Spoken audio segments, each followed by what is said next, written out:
Hi, this is the dreaded video that I wanted to make about absurdism. Now, if you saw my We're Part of an Inception video, I already spoke a lot of shit about absurdism, but as a guy that I guess has an interest in philosophy, not claiming to be an expert or anything like that, I guess it is something that I feel like I should talk about. Well, not something that I should talk about. There's nothing I really should do. There's nothing that anyone that actually should do. It's more like lies we tell ourselves that we ought to do.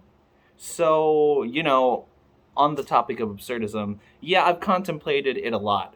I don't really get it because I would prefer to just, call myself nihilistic and whatnot. But I guess, okay, as much as possible, I'll use this video to, I guess, put myself in the mindset as to, like, why I see people believe this or why it's a portion of philosophy that, is there.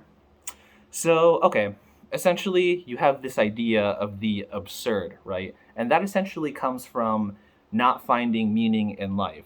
Like, as humans, we're so fucking egotistical and full of ourselves that we go out of our way to find a sense of purpose, a way that makes us feel like, oh, we belong on this particular spot that we inhabit on our planet to do whatever, like our made up definition of shining or something, because, like, oh yeah, we're fucking sensitive little bitches and we have to feel like there's a spotlight on us no matter how small, I guess.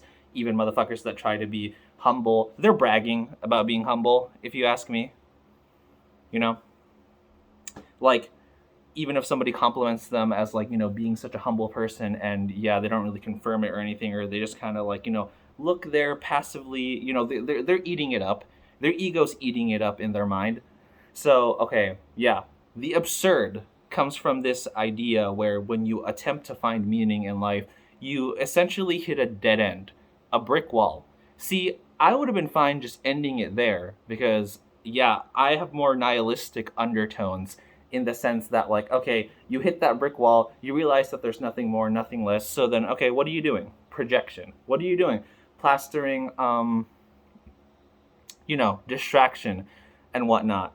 But absurdists, they don't care because they're just out and about to find, purpose that they know isn't really there. So, yeah, I've always thought of them as just like nihilists in the closet. But I guess, like, okay, in their full immerse of the delusional, like, fairy tale fantasy, then it propels them forward, I guess. And I can kind of see why. Because I guess they live in this, delusion. We all live in a delusion where it's like, okay, the idea of something is always more satisfying than the thing itself. And that's life in a nutshell, I guess. Finding new things to quote unquote, like, find your edge. But eventually you get bored. Eventually it gets all, like, super stale and whatnot. So you go on to chase a whole bunch of, like, other things, and you just repeat this cycle over and over again until you die. And I guess that's why Camus says, one must imagine Sisyphus happy, because we're all just out and about chasing nothing. And that's the whole point. There is no meaning in life except for the pursuit of that meaning. And I guess I see that in the sense where it's like, okay, if you watch a movie, obviously you don't just stop there. You go to find another one. You listen to one song, you find another song. You get tired of it. It gets stuck in your head. You don't even like that, so you just want it out because, you want to make room for, like, something else. And I've realized, okay, that is the human condition. At least when you consider it from, like, the absurdist lens, is, finding something. Life is just a pursuit. There is no end goal. And I guess when you think about that realistically, because there's no end goal, that leaves you an intimate amount of strength to just keep going.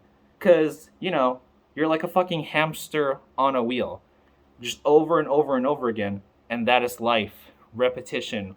I don't know. You go to work, you do this, you do that. And maybe for, like, a short bliss, you do something that, like, you actually enjoy. But then even that thing itself, like, tires you out because, oh, there needs to come to a stopping point and you need to be brought back to, like, whatever, you're supposed to quote unquote do up until you find this, like, balance and harmony. No, there is no balance and harmony. You're just doing random shit. So essentially life is an idea. And I guess, okay, if I'm giving any credit to absurdism, that's what I can, I guess, appreciate about it, because it lets us know, even though I feel like nihilism also does this like pretty well, but I guess like absurdism focuses on this idea that life is essentially just a conceptualization. It's not there. Because when we're born, and we're at the moment of conception. Yeah, pay attention to that word there, conception. And I said conceptualize, and conceptual sort of like thinking. This is life. We're like put here and we're plopped here, and everyone's trying to do their best to make like a sales pitch as to like what they're supposed to do. And then things clash, they crash and burn, they whatever, but then you're supposed to get back up. How many fucking house of cards can you fucking topple over before you can just keep building the house of cards again? You make a house of cards, yeah, like what I said, you knock it down, but like okay, just like make it again, burn those cards, find another set of cards, and they can all be destroyed just as much as you can chase that idea. So, this is life.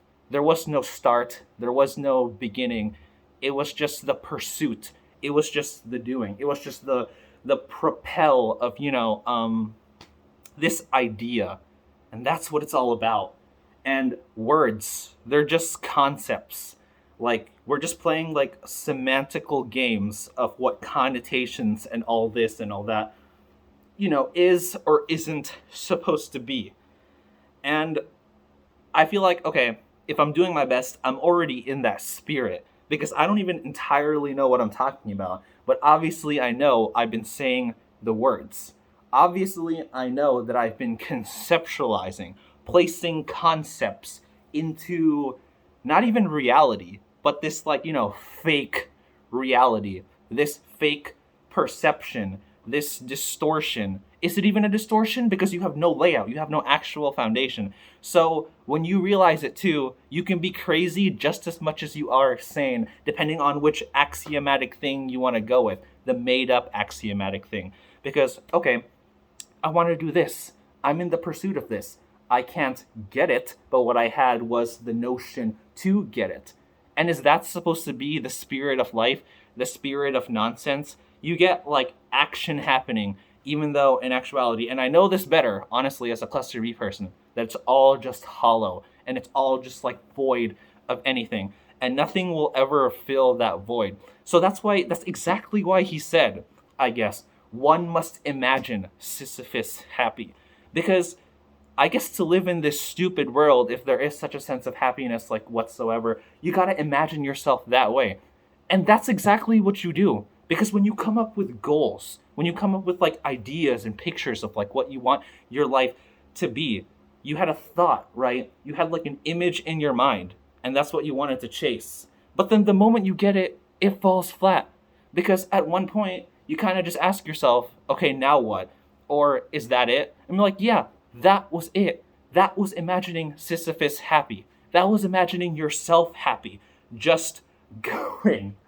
Like, to like wrap it all up, okay, when I think of absurdist philosophy, life is essentially crash and burn. You like yeah, that's it. That's it. Just and then afterwards we'll die and it's pitch black. But as we look back, one thing that we still had was our conceptualizations, our made up nonsense. When we're like on our deathbed, I guess, and we like look back on shit, then okay, that thing was still there. The conceptualization of ideas, the false illusion, because that's all life ever was. So, when you're born, that's you. Behind the steering wheel, wandering aimlessly. And then when you're dead, it's crash and burn. There you go.